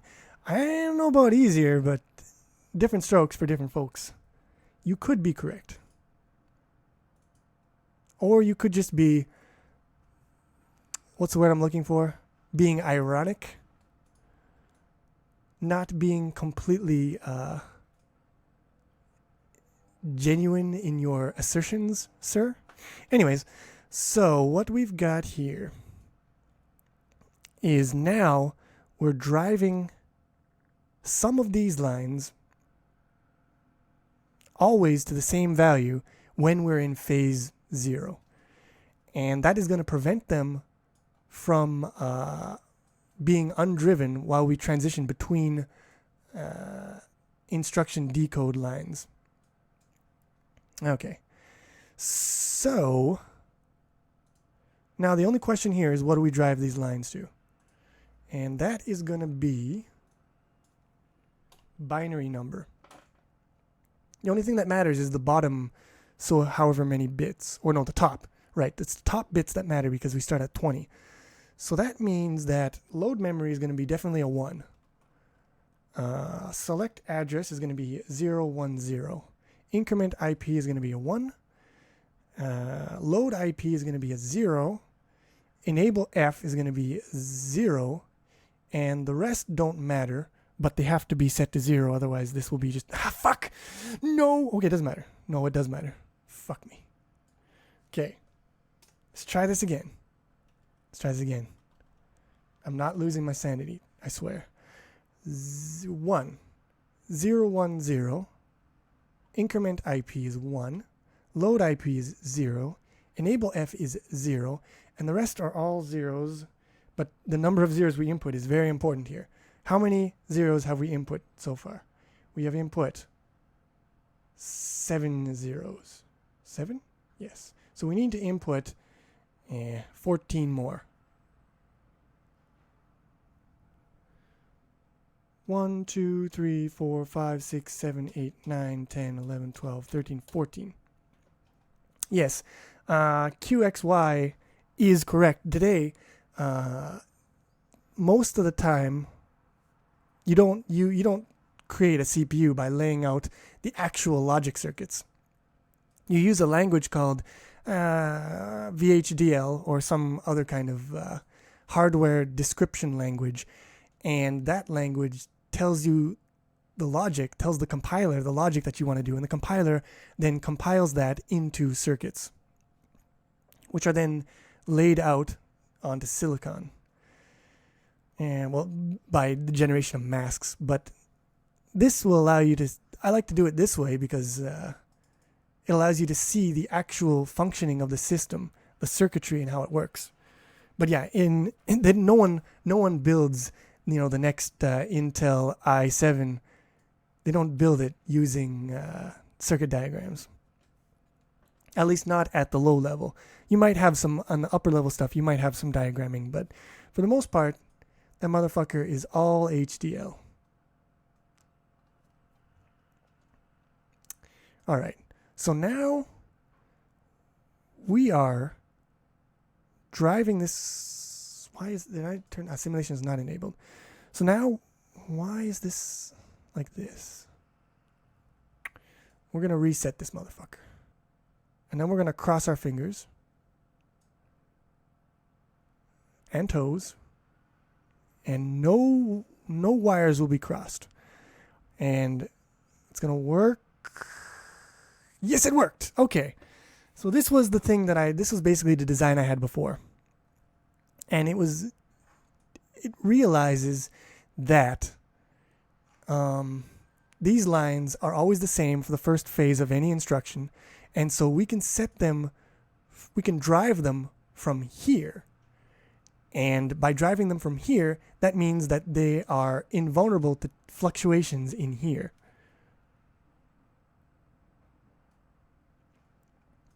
Well, put pixel. What I'm going to do is, once I finish the instruction set for this, I'm going to hook it up to you got some input-output things here. I'm going to hook it up to a teletype unit and a keyboard, and we're going to write maybe a few programs that'll just, take some input from the keyboard, do some processing.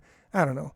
Dumb bullshit. I mean, we could technically probably even write like a really shitty game, but it just depends on how much time I actually want to spend on that stuff and how much interest there is. But yeah, we'll be writing some kind of code for this processor at some point. And I might even write a assembler in C++ to assemble the code. The assembler will not be running on this processor though. That's not happening. Okay, so this works after a fashion. And we should be able to work this instruction. This is loading from A into B. So just a quick test here. 23. Yeah, whatever. That's fine. We're going to clock that. All right, that didn't work. Why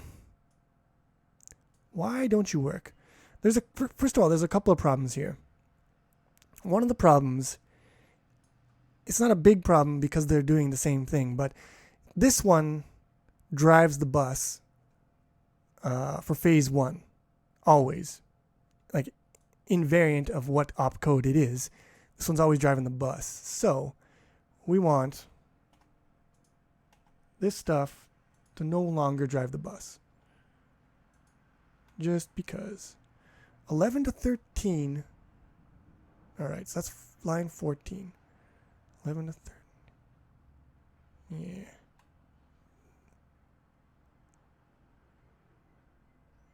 What is 11 to 13 anyways? That is the flag registers. I don't know if you are supposed to do anything, really. Okay. So, these guys don't need to drive the bus anymore. I want to make sure that I'm getting this all right here, because I feel like this is too small. This is 20, 17 to 19, 16, 15. This is 14. And so 14 here, not driving the bus. Seems reasonable. Now,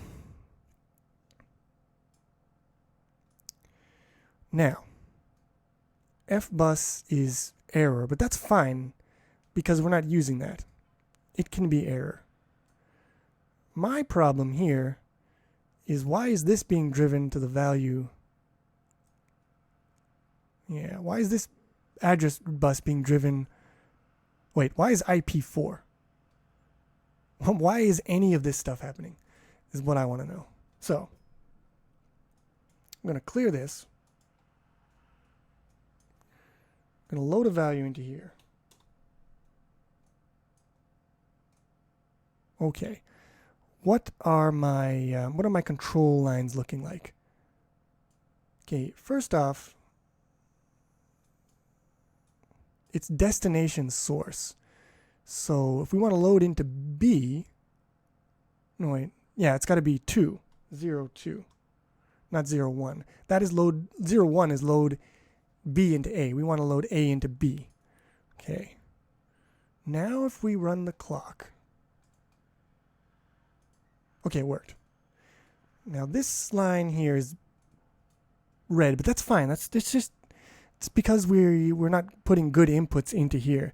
But that doesn't affect any of our stuff here. It doesn't affect this loop here. It doesn't give us the feedback loop of bullshit. So that's fine. And if we clock some more, let's zoom out a little bit here. Clock some more. We execute instruction 0 a whole bunch, which does nothing because of this thing here. Right, so that's that working. Now we never even got to implement the move immediate into the register because of my bullshit. But we did get this situation to not give us any errors. That's a step in the right direction. How am I for time? I've got two hours. So I got a poll. I got a question. How many of you want me to go on for another, let's say 30 minutes, 30, 40 minutes? How many think I should just wrap it up for now today? Show of hands. No vote means you want me to go away, which I will gladly do and eat some donuts because I'm fucking hungry. So who wants me to finish the immediate instruction, the move immediate, and who wants me just to go the fuck away? Vote time.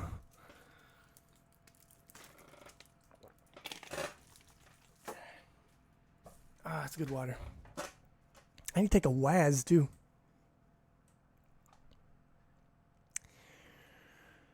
Because if we do the immediate instruction, we're going to have to make a little change up in here. Up in here? And I don't know. Seems like this could be a good place to break it off. Or I don't know, is anybody even watching? I can't see the count of who is watching the video. So it could be that I am just talking to nobody right now. Let me check. Let me check this out here. YouTube. Wait. YouTube, Google Chrome. Why? Ah, that's that window there. This window. Live dashboard. We've got 9 people watching. We've got a few people here, right?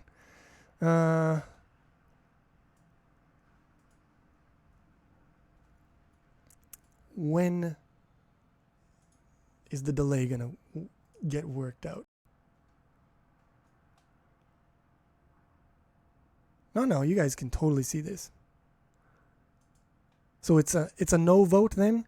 All right, well, yeah, I think I'll wrap this one up for today. And just know that I put all the circuits up onto the on the website. The link is going to be in this video down in the comments section, so you can check it out. You can check out the circuits and play with them yourself if you want. And what else? That's about it. Next episode, next stream I do whenever I do it is going to be we're gonna implement this immediate instruction, and then we're gonna implement some more move instruction stuff, and we're gonna perfect this bullshit here. We're gonna get rid of the looping, the asynchronous looping bullshit that we've got here, because it's no good. Yeah, I guess that's one way of putting the vote down. Should Chili eat or should he starve? But no, I'm gonna call it. I'm gonna call it right here, and I'll be back. Whenever I'm back, and hopefully next session, slightly less bullshit with OBS and slightly more bullshit with Logisim. But until then, thanks for coming, and I will see you whenever.